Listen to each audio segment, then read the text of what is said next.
आगरा की दक्षिण विधानसभा से योगेंद्र उपाध्याय 2 बार ऑलरेडी विधायक रह चुके हैं और भारतीय जनता पार्टी के शीर्ष नेतृत्व ने उनके ऊपर तीसरी बार भरोसा जताया है और उनको टिकट दिया है। मेरे साथ में योगेंद्र उपाध्याय जी हैं। सर, क्या कुछ कहना चाहेंगे? जनता के बीच जा रहे हैं आप और भारतीय जनता पार्टी ने जो भरोसा आप पर जताया है, यहाँ से आप आगे जनता के पास में जाकर क्या कुछ प्राथमिकताओं को लेके जा रहे हैं? क्या कुछ मुख्य मुद्दे होंगे आपके? ऐसा है कि सबसे पहले मैं आपके माध्यम से अपने नेतृत्व का आभार व्यक्त करना चाहूँगा कि उन्होंने मुझ पर तीसरी बार विश्वास व्यक्त किया है और मैं अपने कार्यकर्ताओं की शक्ति पर भी विश्वास करता हूँ कि मुझे तीसरी बार भी वो भारतीय जनता पार्टी के कार्यकर्ता के रूप में सदन में भेजेगी। तो दूसरी बात ये कि जब मैं जनता के बीच जाऊँगा तो मैं एक टैग सेंटेंस लेके जा रहा हूँ कि न जाति न धर्म को न नाम को, वोट हमारे काम को। क्योंकि हमारे काम से जब मैं कहता हूं तो मोदी जी से लेकर अपने काम तक की चर्चा करना चाहूँगा कि हमारे राष्ट्रीय स्तर पर मोदी जी ने जो काम किए हैं उनके प्रति उत्तर में जनता को वोट देना चाहिए। जनता से गुजारिश करूँगा। हमारे योगी जी ने जो प्रदेश स्तर पर काम किए हैं उनके प्रति उत्तर में जनता से वोट मांगूंगा। और जो मैंने आगरा के लिए किया है, आगरा के लिए जो मैं कर पाया हूँ ईश्वरी कृपा से, वो और अपने नेतृत्व के आशीर्वाद से, वो इतिहास बन चुका है।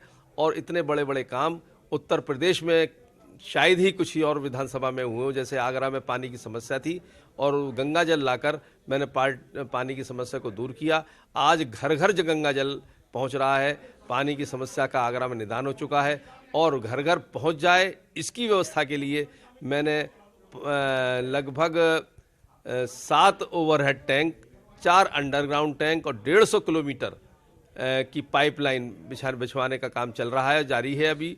और कोई भी विधायक, मैं जानता हूं कि 1 ओवरहेड टैंक अपने क्षेत्र पे ले आता है तो उसी पे इतराता रहता है। मैंने तो अपने क्षेत्र में 7 ओवरहेड टैंक लेकर आया हूं, 4 CWR लेकर यानी अंडरग्राउंड टैंक लेकर आया हूं और 150 किलोमीटर पाइपलाइन जिससे घर घर गंगा जल पहुंच सके।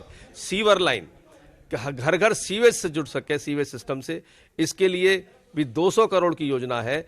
जिस योजना के अंतर्गत लगभग 180 किलोमीटर सीवर का सिस्टम खड़ा होगा। अब आगरा दक्षिण विधानसभा क्षेत्र में कोई क्षेत्र ऐसा नहीं रहेगा जहां सीवर सिस्टम ना हो। जल दिया, इसका जीवन की व्यवस्था करने की मैंने कोशिश की और SN मेडिकल कॉलेज में अपग्रेडेशन हो इसके मेडिकल सुविधाओं का। एक ज़माना था कि यहाँ पर मैंने अपने उत्तर प्रदेश के मुख्यमंत्री कमलापत त्रिपाठी का इलाज होते हुए देखा है और एक वो दौर भी देखा 2016 से पहले का, जबकि यहाँ पर गरीब से गरीब आदमी भी इलाज कराने जाना पसंद नहीं करता था। आज पिरामिड उल्टा हो चुका है। 4 साल के अंदर जब मैंने प्रयास किया, माननीय योगी जी की कृपा हुई, माननीय मोदी जी की कृपा हुई कि अब पिछले कोरोना के दौरान जो सेकंड दौर कोरोना का बड़ा खतरनाक दौर आया था, उसमें अगर मेरे पास जितने भी फ़ोन आए कि हमारे पेशेंट को कहीं जगह नहीं मिल रही है, कहीं हॉस्पिटलाइज करा दीजिए, तो उनकी चॉइस जब मैं पूछता था तो 99% लोग SN मेडिकल कॉलेज बताते थे। इतना अपग्रेड हुआ है वहाँ की चिकित्सा सुविधाओं का और वहाँ की व्यवस्थाओं का। अब एम्स स्तर पर ले जाने के लिए लेडी लाइल का उसमें मर्ज कराने का आदेश करवा चुका हूं मैं। और अगला मेरा जो कार्यकाल मिलेगा मुझको, जो जनता ने स्नेह दिया मुझे, तो मैं उसको एम्स स्तर पर पहुंचाऊंगा। यह है, मैं अपने काम के नाम पर, अपने नेतृत्व के काम के नाम पर वोट मांगने जाऊंगा। जी, वैसे तो सारी बातें ही हो गई आपके क्षेत्र से जुड़ी हुई, लेकिन फिर भी मैं पूछता हूँ कि क्या कुछ चुनौतियाँ फेस करेंगे? क्योंकि पिछले दौर में जो कोविड का दौर रहा उसमें कहीं ना कहीं तमाम काम भी नहीं हो पाए, रुके रहे काम।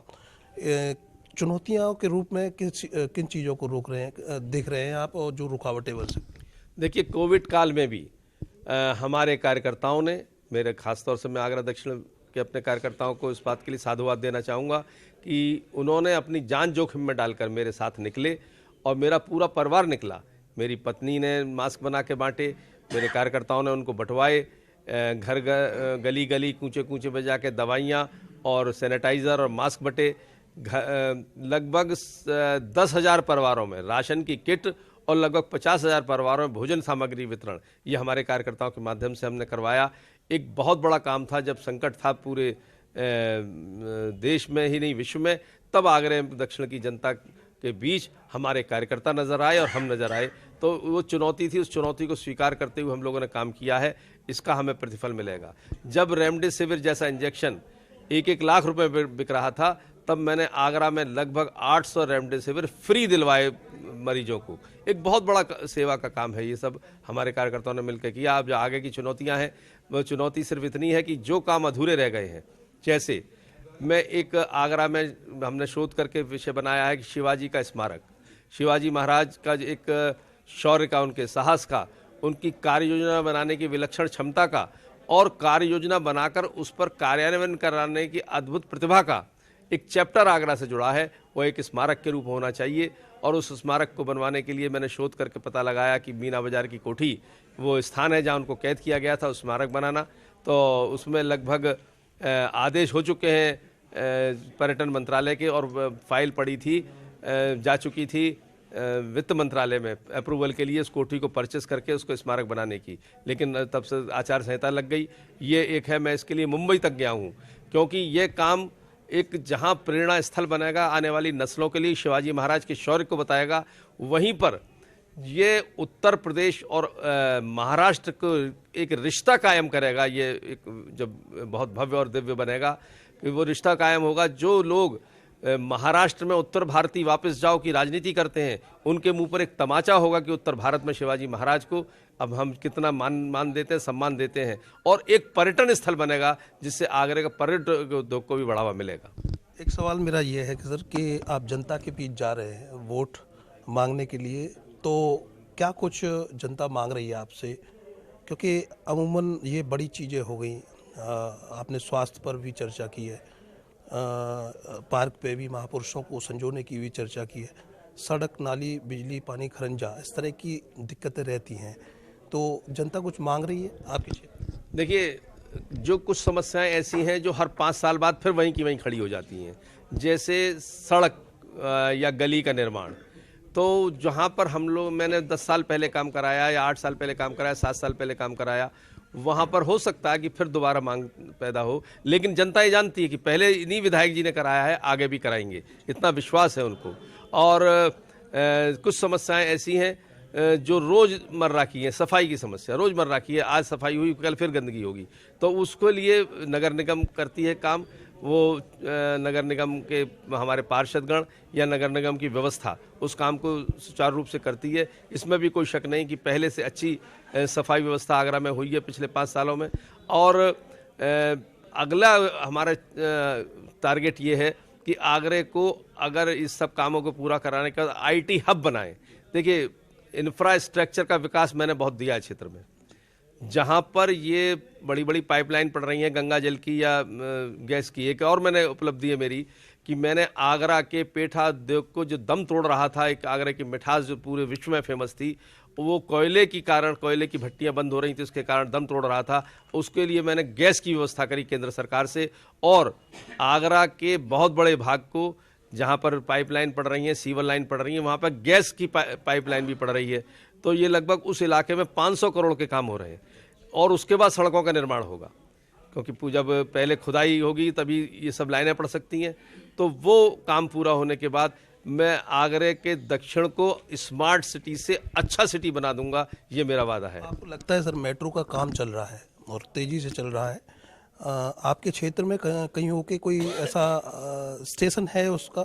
हमारे क्षेत्र में MG रोड जो हिस्सा है वो निकलेगा, और वो उसमें से कुछ हिस्सा हमारे यहाँ का भी है, उसमें स्टेशन भी बनेगा और मेट्रो भी जाएगी। मेट्रो बहुत दूरदर्शितापूर्ण निर्णय माननीय मोदी जी, माननीय योगी जी का है कि इससे आने वाले समय में जब यातायात बढ़ेगा, आवागमन बढ़ेगा, लोगों की जनसंख्या बढ़ेगी, तो एक बहुत बड़ा साधन मिलेगा जो कि प्रदूषण मुक्त करेगा शहर को और आवागमन की सुविधा भी प्रदान करेगा। शुक्रिया सर, अर्थनिष्ठ। धन्यवाद। तो मेरे साथ में थे आप योगेंद्र उपाध्याय, जो भारतीय जनता पार्टी के प्रत्याशी हैं दक्षिण विधानसभा से, और भारतीय जनता पार्टी के शीर्ष नेतृत्व ने आप पर तीसरी बार भरोसा जताया है। अब जनता के हाथ में है चाबी, और इनको विधानसभा भेजना, क्योंकि इनकी प्राथमिकताओं में काम है। इन्होंने कहा कि स्वास्थ्य से जुड़ी चीज़ें ये आपके बीच में लेके आएंगे, गंगाजल पे फोकस पूरी तरह है और जहाँ नहीं पहुँच पाया वो भी पहुँचाने का काम करेंगे। और महापुरुषों के नाम के प्रतीक ये इन्होंने चिन्हित किए हैं कि कहाँ कहाँ इनको स्थापित कराने हैं। तो ऐसी तमाम सारी योजनाएं हैं। देखने वाली बात ये होगी कि जनता आपको तीसरी बार विधानसभा चुनकर भेजती है या फिर क्या रिजल्ट रहता है। कैमरे के पीछे RN बघेल, मैं करतार सिंह बघेल, अर्थ न्यूज।